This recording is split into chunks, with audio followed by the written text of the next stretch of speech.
할렐루야. 할렐루야. 감사합니다.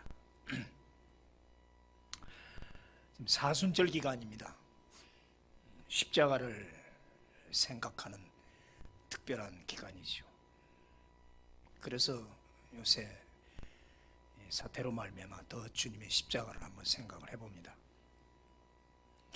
이제 예수님의 마지막 생애 한 주간을 맞이했습니다. 6월절 명절에 예루살렘에 입성하신 메시아는 제자들로부터 어떤 방문자를 지금 소개받게 되는 겁니다. 헬라인 몇 사람이 예수를 만나고자 한다는 말을 들은 거예요. 헬라 사람들이 왜 예수님을 찾아왔을까? 성경은 여기에 대해서 아무 말이 없어요. 보통 예수님을 찾아오는 사람들은 병자입니다. 그죠? 문둥병자, 소경, 다 그런 사람들이 낫고자 해서 찾아왔단 말이죠. 왜 왔는지, 만나서 무슨 얘기를 했는지 전혀 말이 없어요. 근데 딱 그 소리를 듣자마자 주님 뭐라 그러냐면, 아, 인자가 영광을 얻을 때가 가까이 왔구나. 헬라 사람들이 만나고자 한다니까. 인자가, 하나님의 아들, 사람의 아들, 인자가 영광을 얻을 때가 왔다. 이때 말하는 이 영광을 뭘 말하는 걸까?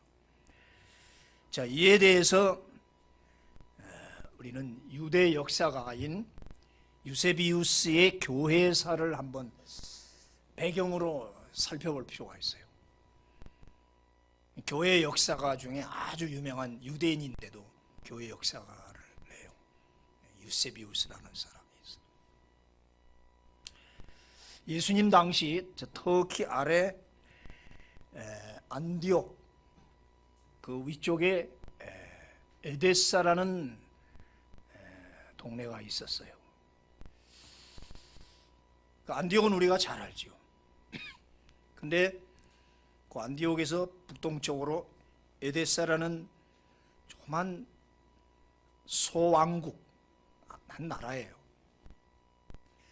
그게 아부갈이라는 왕이 있었는데 이 왕이 깊은 병에 걸렸어요.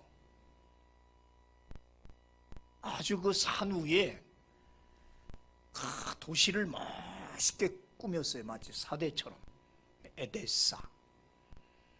근데 그 산에서는 물들이 많이 흘러내려서 물의 도시라는 별명이 붙을 만큼 어떻게 그 산에 그렇게 물이 많았는지 몰라요. 저렇게 산 꼭대기에 고대 왕국을 지어놓고 거기 아부갈이라는 왕이 살고 있었다는 거죠. 지금도 가면 정말 물이 풍성한 그런 곳이라고요. 교회도 지금 있죠.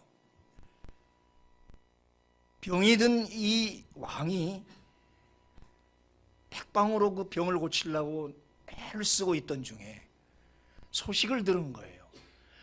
저 이스라엘 나라의 한 선지자가 모든 병을 고치고 귀신도 쫓아내고 중풍병도 고치고 소경이 눈을 뜨게 한다. 그 소식을 듣고 야, 그 사신을 시켜서 너 보물 싸가지고 가라. 그래서 신하가 보물을 싸가지고 그 예수를 만나러 이스라엘로 오는 거예요. 거기가 헬라 사람들이라는 거예요. 그래가지고 이 사신들이 예수님에게 와서 여차 우리 왕이 이렇게 깊은 병에 걸렸는데 오셔서 한번 안수해 주시고 낫게 해 주십시오. 그러면 부귀영화 모든 원하는 대로 다 들어주겠답니다. 화려한 왕궁에 들어가는 기회지요. 그때 예수님은 그의 요청을 완곡하게 사절을 했어요. 나는 내 할 일이 있어서 지금 그럴 수가 없다. 이제 사흘 후면은 십자가에 달리시죠. 교회사에 써 있는 거예요. 그냥 그 전례 기록에. 그 대신 예수님이 그 수건으로 얼굴을 이렇게 닦으셨대요. 근데 거기 예수님이 초상화가 이렇게 찍혔대는구만요. 그냥 지나가는 얘기처럼 들어도 괜찮아요. 그래서 그때 그 도마가 그걸 가지고 다데오라는 그 제자를 시켜서 갖다 줘라. 그래서 그걸 들고 사신하고 가서 이 수건 그거를 얼굴에 대니까 병이 싹 나섰다는 거죠. 기적이 일어난 거죠. 그 외에도 많은 기적이 나타났다는 거예요. 우리가 아는 그 튜린의 성이 있잖아요. 이탈리아에 있는데 예수님의 시신을 감쌌다고 하는, 믿을 수가 없지만 많은 사람들이 거기 구경 가서 그걸 보기도 합니다. 그것도 지금 에데사의 성벽에서 발견한 거예요. 그 성의도. 실제로 에데사는 예수가 살아있을 때 이미 교회가 탄생됐어요. 예수님 살아있을 때 벌써 교회가 생겼어요. 에데사에. 그리고 도마가 나중에 이곳을 거쳐서 동방으로 복음을 전하러 갑니다. 그래서 인도에 가서 순교를 하게 되잖아요. 그러니까 최초의 기독교 국가라고 보통 역사가들이 말해요. 에데사가. 교회는 왕성하게 부흥을 했고, 우리가 아는 동방정교 오소독스 처치가 바로 여기서 시발점이 된다 이 말이에요. 그래서 아까 말한 것처럼 안디옥에서는 서방으로 복음이 나갔고, 에데사에서 동방으로 복음이 퍼져서 인도, 중국까지 들어가서 당나라 시대에 네스토리안 학파 그 교가 중국으로 갔잖아요. 중국에 있던 그것이 정조 때 1783년경에 이승훈이라는 사람이 십계명과 성경을 가지고 들어와서 정약용 형제들이 처음 예수를 접하게 된 우리나라도. 그러니까 이 에데사는 기독교회사 연구에 아주 중요한 지역이에요. 수리아 성경이라고 하는 페시타역이라고 있어요. 그것도 여기서 사실 나온 거죠. 그러니까 이거를 놓고 우리가 오늘 헬라인들이 와서 방문했다. 성경은 말이 없다. 그 사람들 받자마자 우리 주님이 인자가 영광을 받을 때가 왔구나. 그때 이제 보통 우리 정통 해석은 뭐라고 그러냐면 이제 복음이 헬라인들에게까지 미친다. 복음이 이제 열방에까지 가는구나. 그런 의미에서 영광이라고 보통은 그렇게 해석하는데, 저는 무엇인가 다른 점에서 한번 이거를 짚어보자는 거예요. 왜 이런 에데사의 이야기, 아보갈 왕의 이야기가 이렇게 교회사에 나올 수 있을까, 전설로. 그럼 여기하고 우리가 대조를 해볼 때 어떤 의미가 있을까를 한번 생각을 해보는 거죠. 왜냐하면 이 요세비우스라는 역사가는 기독교의 아주 정통 역사가거든요. 그리고 헛소리할 사람이 아니에요. 아주 유명한 역사가예요. 근데 헛소리를 거기다가 그렇게 쓰진 않았을 것이다 이제 생각을 해보는 거죠. 자, 이 이야기가 얼마만큼 신빙성이 있느냐의 논쟁은 접어두고, 왜 헬라인은 예수를 만나러 했고, 또 예수님은 아무 거기 성경의 해설도 없이 인자가 영광을 얻으러 왔다, 하늘의 미랄이 땅에 떨어져 죽는다, 내 마음이 괴롭다, 특히 내 마음이 괴롭다, 이 말은 흔들린다 그런 뜻이에요. 그리고 그들을 떠나가서 숨으셨다, 이런 몇 가지 구절들을 보면서 이게 뭔가 어떤 단서가 되는, 어떤 유추해 볼 수 있는 얘기인가 아닌가 이런 생각을 해보는 거죠. 작은 6월절에는 수많은 사람들이 예루살렘에 모여들잖아요. 아까 말한 것처럼 병자들이 주로 병 고침 받기 위해서 예수님에게 오는데, 이 헬라인은 먼저 빌립에게 얘기했고, 빌립은 자기가 안 되니까 안드레에게 얘기했고, 이제 안드레와 빌립이 이 헬라인들을 데리고 예수님에게 갔는데, 그 영광을 얻으러 왔다는 그 이유에 아무 해설 설명이 없어요. 이 사람은 맛은 나서 뭘 어떻게 했는지를. 그럴 때 지금 유세비우스의 교회사 이야기, 에데사 이야기가 딱 한번 대비해 보면, 아, 여기 우리가 뭔가 한번 느껴볼 만한 교훈은 있다, 이렇게 해서 제가 설교를 하는 거예요. 합리적 의심이죠. 자, 예수께서 처음 공생에 시작하실 때 성령께서 광야로 내모르셔서 3가지 시험을 하셨어요. 아시죠? 그때 네가 돌을 떡으로 만들어 보라. 예수님의 능력을 시험했죠. 그 다음에 성전 꼭대기에 올려놓고 뛰어내려보라. 예수님의 능력을 테스트하는 게 아니겠어요? 3번째, 이게 중요한 거예요. 천하 만국을 다 보여주면서 마귀가, 사탄이, 이 천하 만국의 이 명예 권세를 내가 네게 줄 테니 네가 나에게 지금 엎드려 경배하라. 사탄이 그랬잖아요. 그때 예수님 뭐라 그래요? 사탄아, 물러가라. 지금 그 공생의 시작과 지금 공생의 끝날 때 양쪽 얘기를 한번 대비해 보자는 거죠. 제 설교가 왜 이렇게 나가는가를 나중에 알게 될 겁니다. 그때의 사건과 같은 맥락에서라면 주님은 시작이나 마지막까지 큰 시험을 지금 통과하고 있지 않는가, 오늘 우리에게 주는 교훈이에요. 그리고 동시에 죄악 세상을 사는 우리 신자에게 뭔가 깊은 암시, 어떤 충동을 안겨주는 교훈이다, 이 말이에요. 왜냐하면 성경 사건은 항상 우리를 위해서, 신자를 믿음을 위해서 쓰여져 있기 때문에. 그렇죠? 성경은 어떨 때는 이해할 수 없는 게 많아요. 예수님도 이래. 그런데 예수님이 그런 게 아니라 우리에게 그걸 보여줌으로써 신자에게 감동과 충격과 어떤 깨달음을 주기 위해서 그런단 말이에요.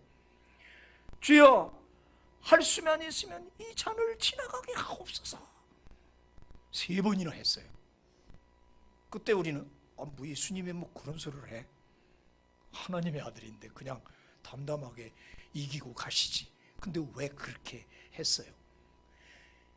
인간 예수, 육신을 가진 인간 예수의 연약성을 우리에게 보여주고, 우리도 이런 지경에 빠질 때 이렇게 이겨나가라는 거 아니겠습니까?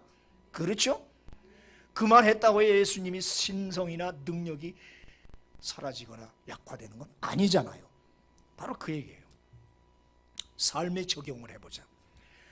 그렇다면 오늘 헬라인들이 제시하는 영광, 가서 우리 왕만 고쳐주시면, 옛날 그런 얘기 많잖아요.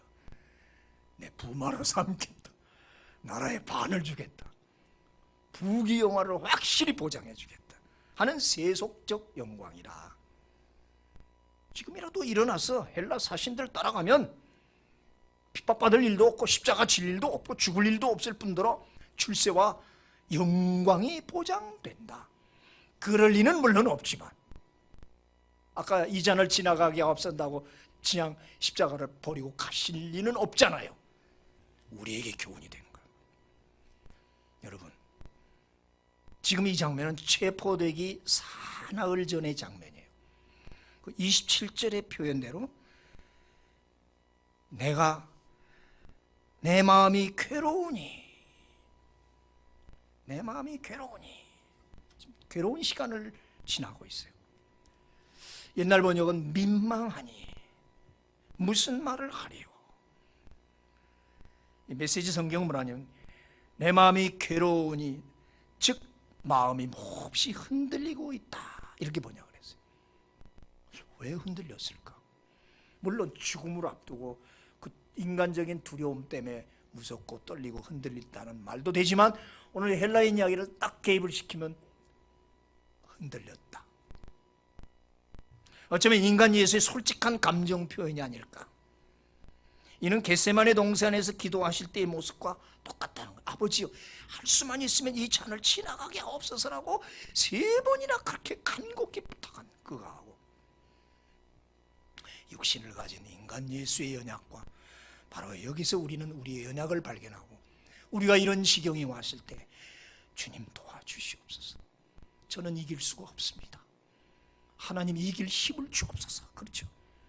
그때 천사가 와서 수종들며 힘을 돕더라 그랬잖아요. 천사가 와서 예수를 기도할 때 힘을 줘서 그 잔을 마시도록 결단을 하도록 도왔다고 그랬어요. 이거 잘못 오해하면 예수님이 그렇게 연약한가? 이런 말이 그게 아니라, 그게 바로 육신을 가진 한 사람, 한 청년의 그 고뇌라 이 말이에요.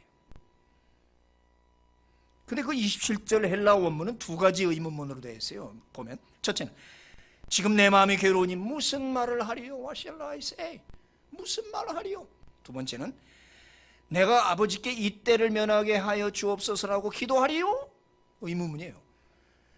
하나님 그냥 이 순간 지나가게 해주세요 라고 기도하리요? 기도할까요? 기도하겠느냐? 내가 무슨 말을 할 거냐? 이렇게 의문문으로 되어 있단 말이에요.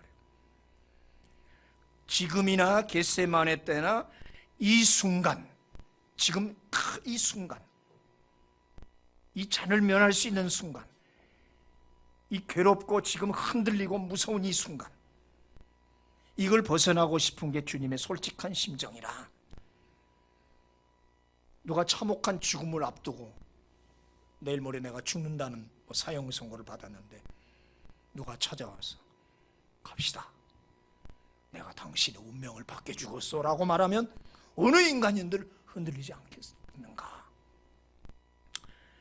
그래서 오늘 우리는 영광을 얻을 때라는 이 말의 이중적 의미를 한번 생각해 본다는 이거죠. 어떤 영광이냐? 세속적 영광이냐? 신성한 영광이냐? 오늘 그 아부갈 왕의 제안을 전제한다면 이 영광의 때는 바로 지금이 기회지요. 만약 옆에 제자들이 들었다면 뭐라 할까 제자들이. 그러나 역시 우리 주님은 단호하셨어요. 그때 하는 유명한 말 있죠. 내가 진실로 두 번 얘기해요. truly 내가 진실로 너에게 이르노니 하늘의 밀이 땅에 떨어져 죽지 아니하면 하나를 그대로 있고 죽으면 많은 열매를 맺느니라. 당신께서 단연코 밀알이 되겠다고 딱 각오를 하시는 거죠. 그렇죠? 하늘의 밀알이 떨어져서 그 죽은 껍데기가 벗어지고, 화면을 보시면 그 껍데기가 벗어진 다음에 싹이 탁 나온 거 아니겠어요? 그렇죠? 저는 뭐 껍데기가 안 벗어지고 그대로 있으면 영원토록 그대로 있다 썩어버리죠. 누에 꼬치가 나비가 안 나오고 그대로 있으면 그냥 죽어버려요. 탈피, 어떤 부활의 의미를 말하죠. 죽어야 살아난다. 그러길래 예수는 우리 구세주이심이 확실하다는 거죠. 역시 그분의 관심은 세상 영광이 아니었단 말이에요. 3년 전 광야에서 들었던 마귀의 영광은 애초부터 관심조차 없었던 그분, 오늘 이 순간에도 단호한 결심에는 변함이 없다. 예수의 영광은 돌로 떡이 되게 하는 능력 행함도 아니었고, 성전 꼭대기에서 뛰어내리는 영웅적 행동도 아니었고, 천하 만국을 부귀영화를 얻는 영화도 더욱 아니었다. 왜? 예수님은 하나님의 아들이시요 천지를 창조하시고 천하 만국을 통치하시는 만왕의 왕이시기 때문에 그런 조그만 에데사 왕국의 부귀영화에 어디 눈이나 가겠어요. 물론 그렇게 해서 결론은 되지만 그 헬라인이 찾아왔다는 그 유혹, 달콤한 말, 그 무엇인가 순간적으로 사람을 아차 흔들리게 하는 이것에 오늘 좀 포인트를 둔다 이 말이에요. 믿습니까? 제가 말 표현이 부족했으면 헬라인이 와서 아무 말이 없이 이렇게 나가는 건 뭔가 여기에 있구나 하는 걸, 그렇게 교회사를 한번 보고 추측해봤다는 얘기죠. 그러나 내가 이를 위하여 이때에 왔나이다. 이를 위하여 이때 왔나이다. 아버지여, 아버지의 이름을 영광스럽게 하옵소서. 참 멋있는 그 표현이죠. 내가 죽어야 죽은 한 알의 밀알에서 싹이 나서 많은 열매를 맺는다는. 저 예수님 말은 바로 우리에게도 그대로 적용되는 줄 믿습니다. 그렇죠? 그래서 우리 날마다 죽잖아요. 바울도 나는 날마다 죽노라. 내가 죽지 않으면 내 가정이 안 살아요. 누구 핑계대고 누구 탓할 수 없어. 내가 죽어야 되는 거예요. 내가 죽으면 되는 거예요. 그것이 우리의 영원한 교훈 아닙니까? 예수님은 그렇게 하나의 미랄로 죽으셨다. 오늘 주님이 원하시는 영광은 아버지의 이름 그의 영광이었어요. 이를 위하여, 즉 하나님의 영광을 위하여 이 땅에 오셨고 사셨고 고난받고 십자가를 지실 것이다. 모든 것이 하나님의 영광을 위하여, The glory of God, 하나님의 영광을 위하여, 이를 위하여 내가 왔습니다.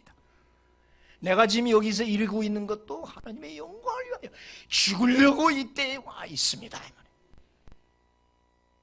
아무리 에데사 왕국에 부귀영화가 와서 꼬드긴다 한들, 옛날 광야에서 사탄이 그렇게 했듯이 마지막 판에 또 그런다 한들 뭐 거기에 주님이 관심이나 갖겠어요. 그러나 요한은 예수가 어떻게 이 순간을 헬라인들이 왔을 때 그걸 극복해 나가는 것을 말없이 증명하고 있더라. 그래서 오늘 이 배경 설명을 좀 해본 거예요. 이렇게 기도하니까 하나님이 칙 하늘에서 응답이 오잖아요. 하늘에서 소리가 나서 이르되 내가 너를 이미 영광스럽게 하였고 또다시 영광스럽게 하여노라. 이미 영광스럽게 했고 또 영광스럽게 했대요. 소리가 얼마나 큰지 천둥치는 소리 같았다고 그러고 천사의 소리라고 그랬어요. 이 소리가 나를 위한 것이 아니라 바로 너희를 위한 소리다 또 그랬어요. 무슨 말이에요? 하나님 성부 아버지 하나님께서 예수에게 내가 너를 영광스럽게 하였고 또다시 영광스럽게 하리라. 십자가로 영광스럽게 하고 부활로 영광스럽게 하리라. 옛날 처음 이 땅에 오실 때 세례 받을 때 그때 영광스럽게 하던 그 영광스러움이 또 십자가와 부활을 통해서 승천과 하늘나라 올라가심 모든 것에서 영광스럽게 한다는 이 영광이 그렇게 예수님에게 했는데 예수님은 그 말을 받아가지고 지금 이 소리는 내가 아니라 너희들을 위한 소리다. 우리에게 돌리는 거예요. 오늘 이 말씀을 받으시기를 축원합니다. 바로 하나님이 여러분을 향하여 내가 이미 영광스럽게 하였고 또다시 영광스럽게 하노라. 아멘 받으세요. 나를 위한 것이라고요. 감당할 수 없는 메시지 아닙니까? 이 죄인에게. 정말 그렇습니다. 예수님의 생애는 온 생애가 영광스러웠어요. 그의 본질이 영광스러웠습니다. 탄생이 영광스러웠습니다. 그분 탄생할 때 천사들이 하늘에서 뭐라고 그랬어요? 지극히 높은 곳에서는 하나님께 영광이요 그랬죠. 탄생이 영광이었습니다. 세례 받으실 때 영광이었습니다. 세례 받으실 때 하늘에서 음성이 이는 내 사랑하는 아들이요 기뻐하는 아들이라. 천사가 환호성을 질렀어요. 오늘 지금 성전 바깥, 지금 있는 곳이 성전 바깥입니다. 여기 성전 바깥에서 괴로워합니다. 안에 성전, 유대인들, 제사장들, 바리새인들, 바깥에 많은 이방인들, 헬라인 몇 사람이 와서 갑시다. 그런데 이때도 영광이라는 소리가 들려오잖아요. 내가 이미 영광스럽게 했고 또다시 영광스럽게 하리라. 지금 무슨 영광스럽게? 내가 지금 괴롭다, 흔들린다, 민망하다 그러셨는데 이게 무슨 영광이에요? 그러니까 에데사 왕국의 그 부귀영화 영광이 아니라 바로 하늘 영광이를 말하죠. 십자가에 달리실 때 백부장의 하나님의 아들이라고 영광 돌렸다고 그랬어요. 이방인을 통해서 부활 승천하실 때 휘황찬란한 영광이 온 누리에 펼쳐나갔지 않았습니까? 부활 같은 영광의 이상이 어디 있어요? 그리고 종말에 그리스도께서 재림하실 때 그 영광은 절정에 이를 겁니다. 할렐루야. 그리고 우리는 그를 따라 올라가 천국에서 예수와 함께 영광의 자리에 누릴 것입니다. 할렐루야. 마지막 영광이죠. 그러니까 우리 예수님 전생애와 바로 그를 따라가는 우리에게도 똑같은 이 글로리 영광이라. 그래서 뭐래? 그때의 사람들이 인자가 구름을 타고 능력과 큰 영광으로 오는 것을 보리라. 인자가 능력과 큰 영광으로 오는 것을 우리가 다 본다. 너희를 위한 것이니, 너희를 위한 것이니. 주님의 십자가가 영광이요 부활이 영광스러웠던 것처럼 우리의 고난도 영광스러운 것이고 장차받을 축복도 영광스러운 것이다. 할렐루야.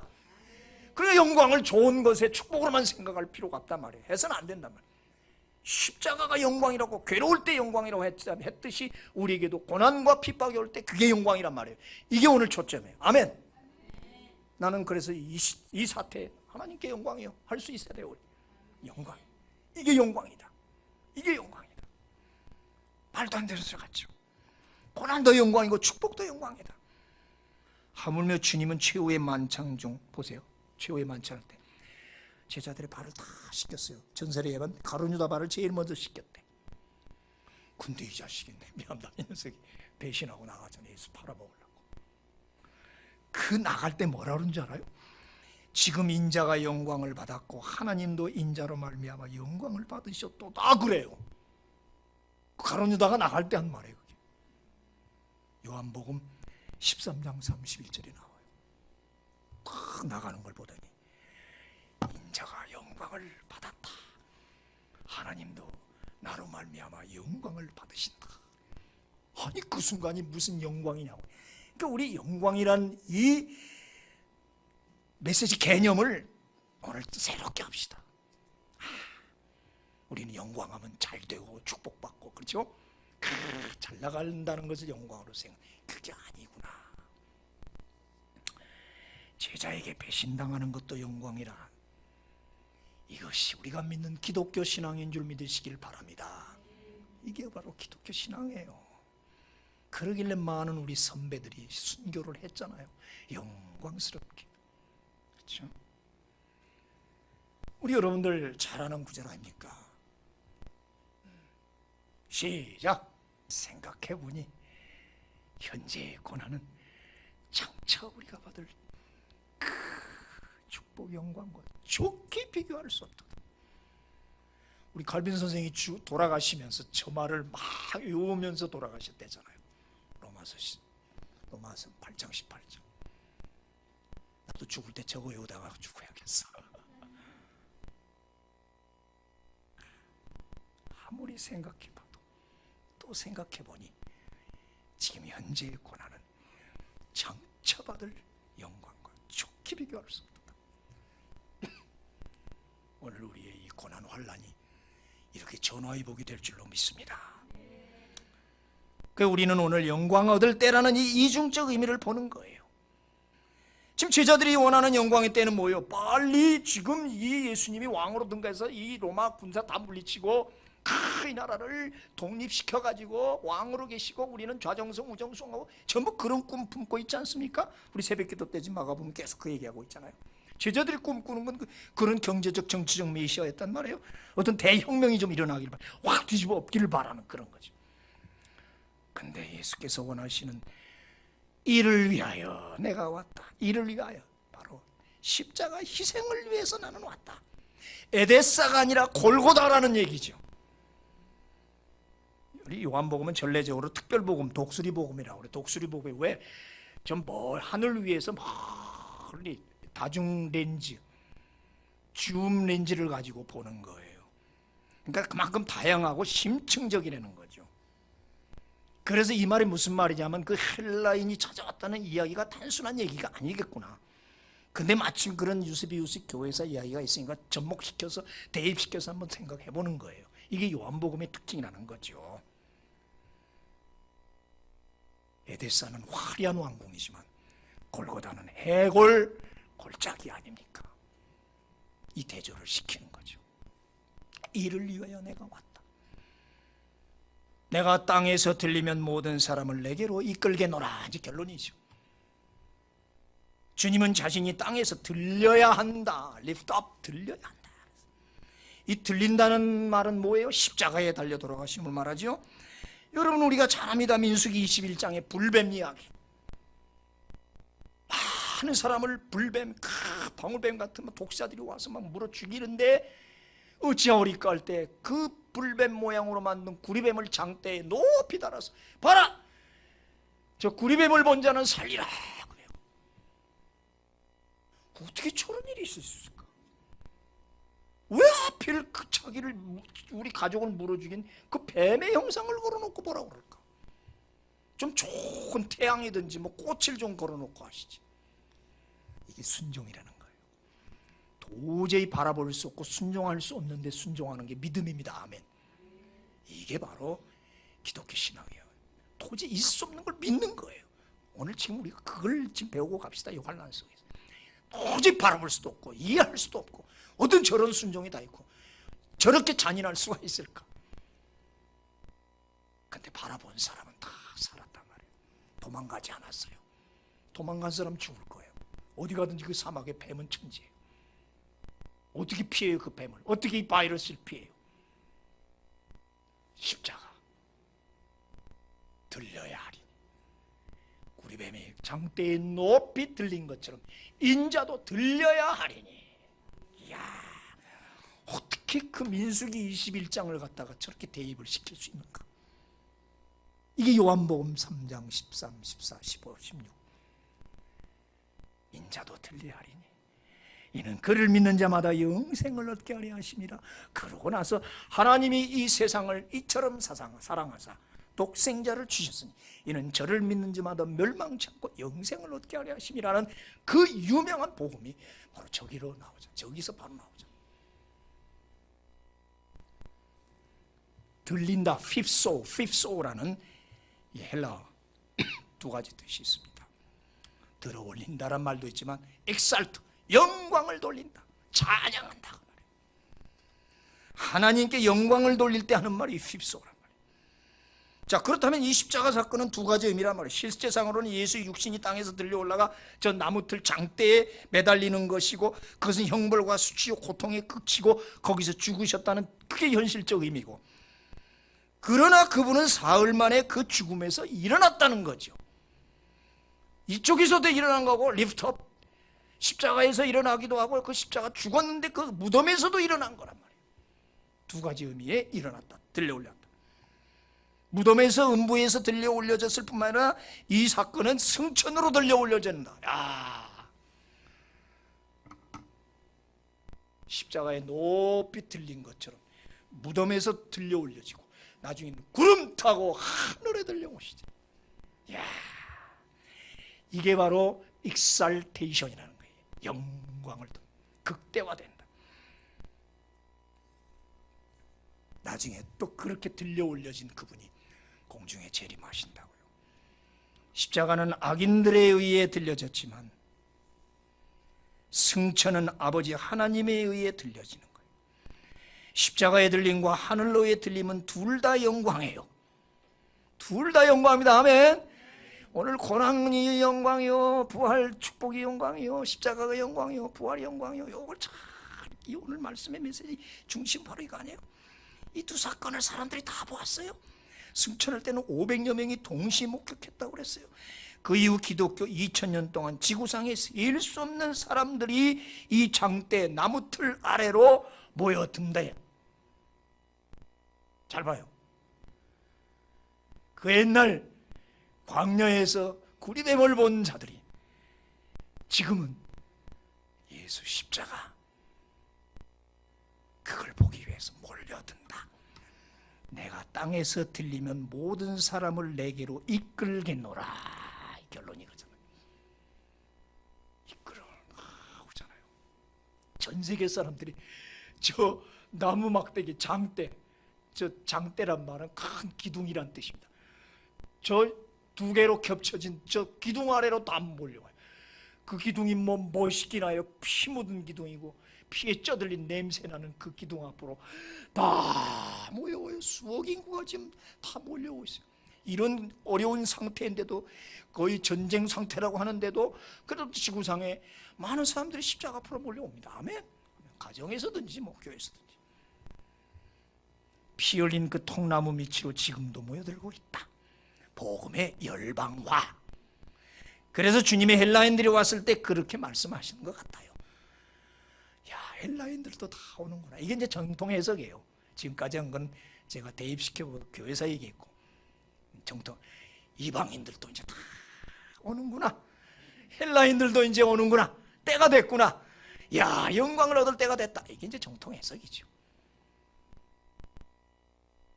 헬라인들에게까지 복음을 전하는 영광의 때가 가까웠음을 지금 말하신다.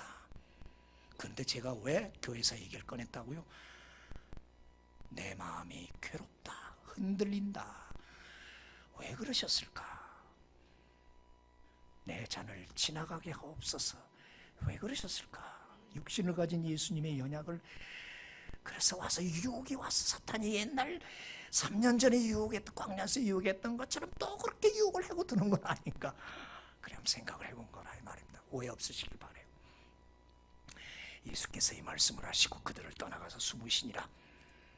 예수의 정체성과 그분의 십자가 지심을 이해 못하는 자들과는 더 이상 머물러 있을 필요가 없죠. 특히 헬라인들이 그랬다면 더 이상 그들하고 뭐 대화할 필요가 없죠. 괜히 마음이 흔들려 할 필요가 없죠. 떠나가셔서 조용한 데로 가신단 말이에요. 이게 우리의 신앙생활이에요. 더 설명 안 해도 무슨 말인지 여러분 잘 이해할 겁니다. 사람들의 기대와 관심과는 관계없이 예수님은 자기의 갈 길을 묵묵히 가시고 십자가의 언덕으로 가셨습니다. 아멘. 이 사순절 기간에 이 환난을 통해서 우리 다시 한번 깊이 주님의 십자가를 묵상하는 시간이 되기를 축원합니다. 아멘.